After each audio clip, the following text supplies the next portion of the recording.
बहुत सजगता के साथ, सक्रियता के साथ आगे बढ़ रहा है। परंतु इसी के साथ यह विषय भी महत्वपूर्ण हो जाता है कि वो किन विचारों के साथ, किस स्वरूप में और किस दृष्टि के साथ आगे बढ़ रहा है, अथवा उस भारत की पहचान और स्वरूप क्या होगा। इसका बहुत महत्व इसलिए भी बढ़ जाता है कि माननीय प्रधानमंत्री जी ने कल ही यह घोषणा की थी कि 1 वर्ष तक श्री सोमनाथ मंदिर के विध्वंस के 1000 वर्ष पूर्ण होने के बाद जो उसके गौरव की पुनर्प्रतिष्ठा हुई थी, उसके उत्सव के रूप में इसे मनाया जाएगा। यहां पर विषय मात्र एक मंदिर नहीं है, यहां पर विषय श्री नरेंद्र मोदी जी मात्र एक प्रधानमंत्री नहीं है, और यहां पर विषय तमाम विरोधी दलों के द्वारा किया जा रहा व्यक्तिगत विरोध नहीं है। यहां पर विषय यह है कि भारत का स्वरूप और भारत की पहचान और विकसित होने के बाद भारत की पहचान क्या होगी। इस संदर्भ में मैंने आज कुछ विषय आप लोगों के संज्ञान में एक्स पर पोस्ट करके लाए थे। यहां पर मैं स्पष्ट करना चाहता हूं कि भारत के प्रथम प्रधानमंत्री श्री जवाहरलाल नेहरू जी से हमारा कोई व्यक्तिगत विरोध नहीं है। जो विरोध है वो सैद्धांतिक और व्यवहारिक है। जैसे श्री नरेंद्र मोदी जी एक व्यक्ति नहीं है, एक अधिष्ठान है, उसी प्रकार जवाहरलाल नेहरू जी एक नेता नहीं है, बल्कि एक विचार के प्रतीक हैं।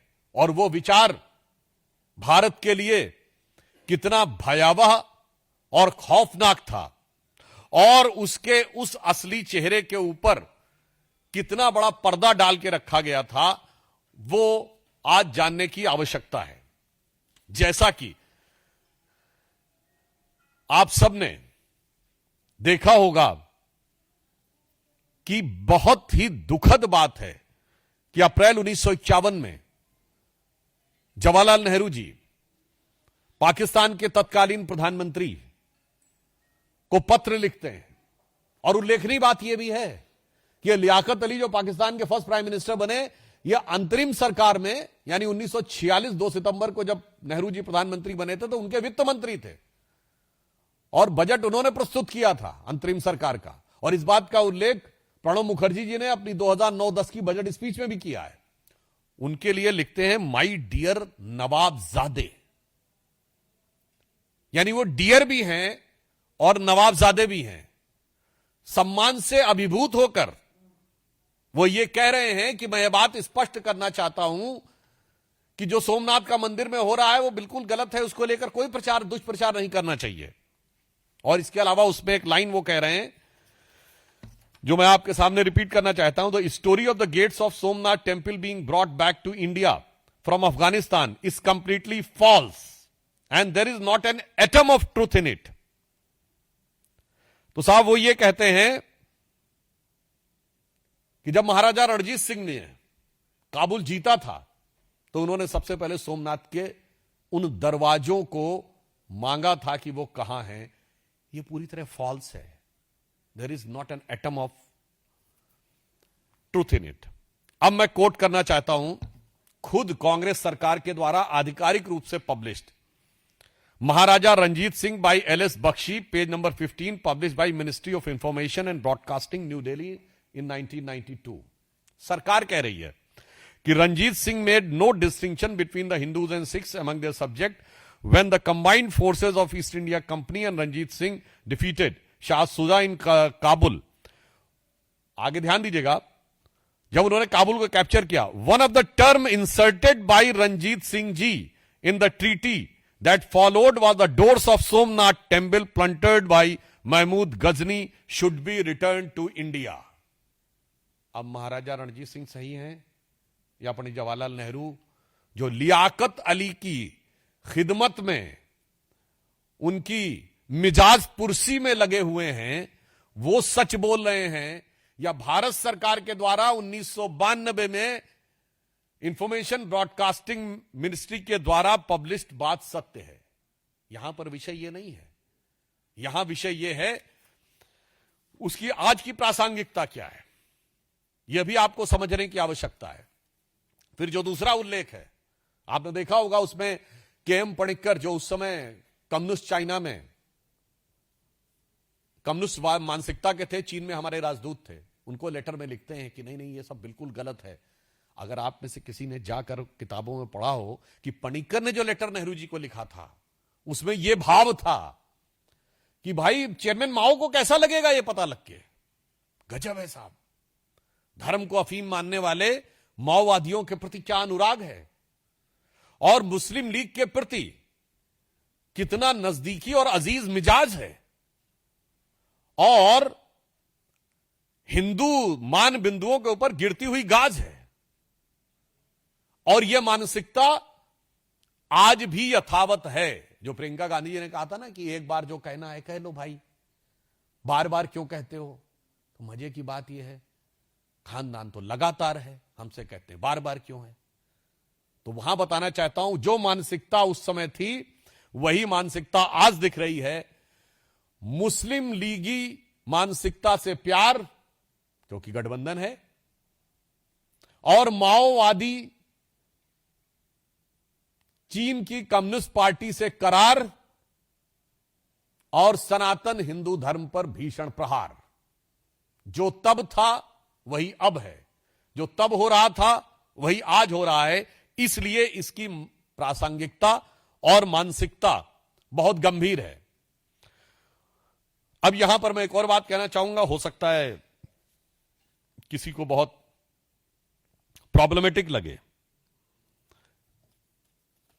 सरदार पटेल को कोट करते हुए भारत के बहुत प्रख्यात पत्रकार दुर्गादास जी ने, जिनकी बड़ी प्रसिद्ध किताब है India from Curzon to Nehru and thereafter, और उनको पद्म अवार्ड भी मिला, डाक टिकट भी उनके नाम पे जारी हुआ, पत्रकारिता में भारत के स्तंभों में से एक माने जाते हैं।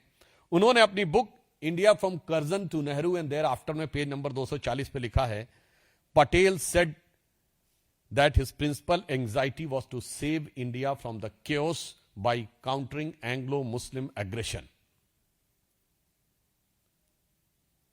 And the opposite direction, Maulana Azad, यह वो कह रहे हैं, हम नहीं कह रहे हैं, Maulana Azad is more concerned and worried about the Muslims. और आगे कोट अनकोट में, I am quoting Curzon to Nehru and thereafter, Durgadas quoting Sardar Patel, Jawaharlal is the only nationalist Muslim today. Patel added that Nehru was unduly amenable to Mountbatten's influence, as always leaned on someone. He was under the Bapu's protective wings and now he is leaning on Mountbatten. Page number 240, India from Curzon to Nehru and thereafter. हम नहीं कह रहे, अब चलिए ये तो किसी दूसरे ने कहा। Now I am quoting a book जिसमें नेहरू को कोट किया जा रहा है। The source is Stanley Walport Nehru, A Tryst with Destiny, Oxford Press, 1996। जो कोट कर रहा है जॉन केनेथ गैल्ब्रेथ, जेके गैल्ब्रेथ, जो सबसे लंबे समय तक नेहरू जी के टाइम में भारत में अमेरिका के राजदूत रहे। उससे वो कह रहे हैं कि नेहरू स्वयं कह रहे हैं, Galbraith, I am the last English ruler of India, prime minister Jawaharlal Nehru verily told American ambassador. मुझे लगता है कांग्रेस को इन सारी बातों को गंभीरता से लेना चाहिए था उस समय। आज तो दौर निकल गया, थोड़ा उन पे नोटिस भेजने चाहिए थे उन लोगों को, मगर ध्यान रखना चाहिए था कि बहुत सारी बातों का बड़ा अपेक्षित रिकॉर्ड भी होता है। अब मैं यहां कहना चाहता हूं, ऐसा नहीं कि कांग्रेस पार्टी में सभी लोग ऐसे थे। कांग्रेस पार्टी में अनेक नेता ऐसे थे जो भारत और भारतीयता की पहचान के लिए पूरी तरह कृत संकल्पित थे। सरदार पटेल के साथ साथ मैं कोट करना चाहता हूं के.एम. मुंशी जी, कन्हैयालाल माणिकलाल मुंशी जी, जो कि सोमनाथ मंदिर की उस आयोजन समिति के अध्यक्ष थे। उन्होंने अपनी किताब में लिखा, यह 24 अप्रैल 1951 को, और वो नेहरू जी को लेटर लिखते हैं और सोर्स है पिलग्रिमेज टू फ्रीडम। वो कहते हैं, प्रिय नेहरू जी, मेरे लिए ऐसी स्वतंत्रता का कोई अर्थ नहीं है जो मुझसे भगवत गीता छीन ले, जो हमारे लाखों करोड़ों देशवासियों के मन में तीर्थ स्थलों और मंदिरों के प्रति श्रद्धा और भक्ति को नष्ट कर दे, इस प्रकार हमारे धार्मिक जीवन के ताने बाने को छिन्न भिन्न कर दे। ऐसी स्वतंत्रता का कोई औचित्य नहीं है।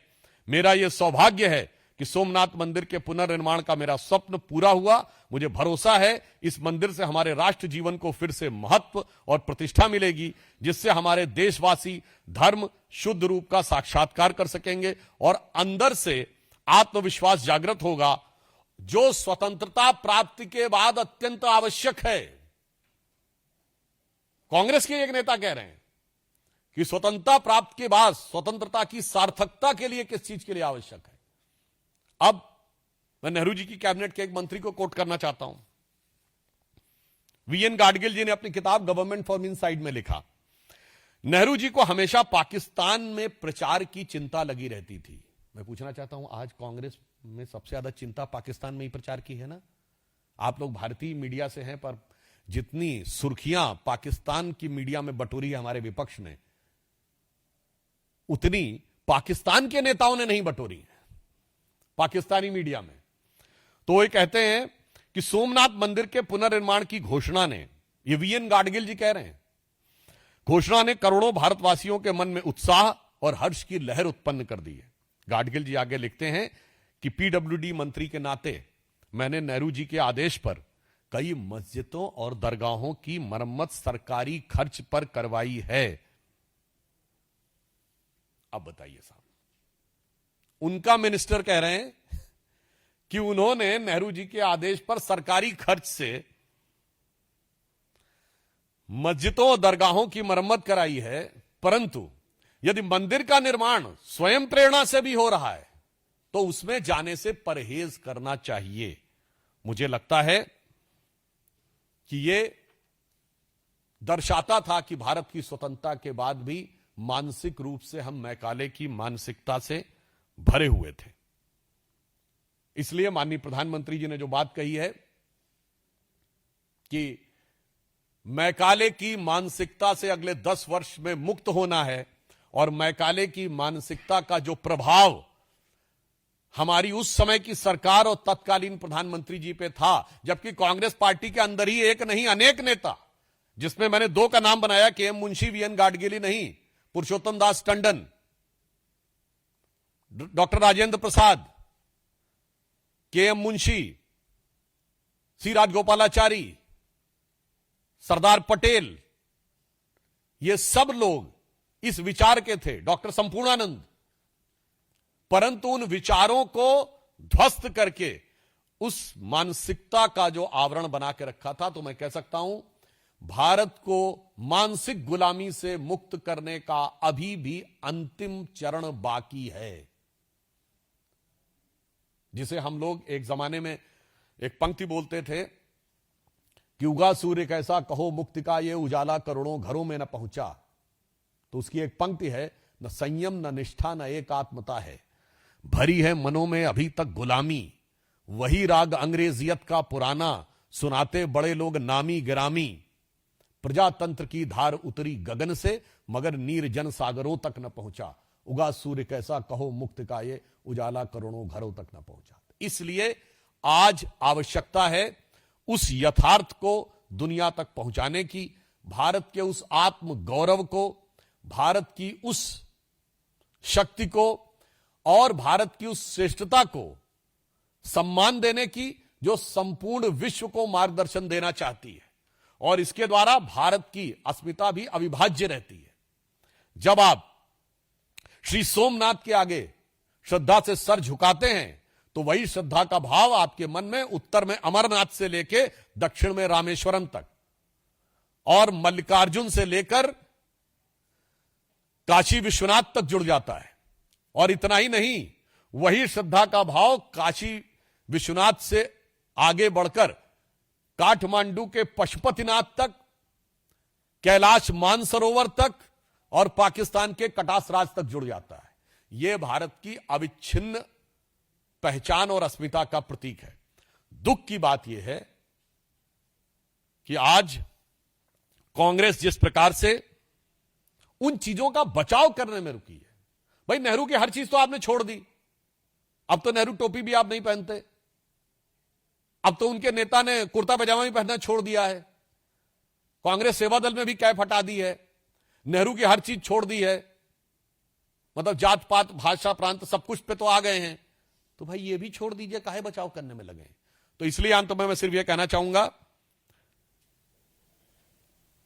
कि वो लोग जो कहते हैं कि एक बार में बोल लीजिए, बार बार क्यों बोलते हैं, हकीकत में selected words of Jawaharlal Nehru का जितना पन्ना खोलिए वो पन्ना कुछ बोलता हुआ नजर आता है, और जो वो बोलता है वो दुनिया के सामने सच को खोलता है और उनके दिल को चीरता है। मानो पन्ना कांग्रेस से कहता हो कि बैठा हूं दिल में इतने राज छुपाए, जरा सा होंठ हिले तो दिल डगमगाए। और उसके बाद जब कभी ईमानदारी से कोई कांग्रेसी उन पन्नों को पलटता होगा तो मुझे लगता है कि उसको वो पुराना गीत याद आता होगा कि कभी खुद पे कभी हालात पे रोना आया, और जो बात निकली तो हर एक बात पे, या पन्ने पलटे तो हर एक बात पे रोना आया। अंत में मैं ये कहना चाहूंगा, आज देश को इसलिए याद दिलाने की जरूरत है, दुनिया में शायद बहुत कम देश होंगे जिनका 1000 साल की कंटिन्यूम हिस्ट्री दिख रही हो। श्री सबरीमला में 2000 साल से ज्योति जल रही है। कोई बहुत से ऐसे देश नहीं है, मेरे ख्याल से शायद ही कोई एक देश हो जहां 2000 साल का कंटिन्यूम दिखाई पड़ रहा हो। तो दो विकल्प हैं, एक तरफ वो विचारधारा जो ये मानती थी भारत कभी एक देश नहीं था, यहां एक देश के रूप में नहीं रह नहीं पाएगा, वो विचारधारा आज भी जो कांग्रेस में जीवित है, अर्बन नक्सल थॉट, जिसको कैसा भारत चाहिए, उत्तर दक्षिण में लड़ता हुआ भारत, भाषाओं में लड़ता भारत, प्रांतों में लड़ता भारत, जातियों में लड़ता भारत, और हर मुद्दे पे लड़कर बिखरता भारत। और एक तरफ प्रधानमंत्री श्री नरेंद्र मोदी जी के नेतृत्व में समस्त प्रकार की भिन्नताओं के बीच में एक भारत और श्रेष्ठ भारत के भाव के साथ विकसित होकर निखरता भारत। धन्यवाद।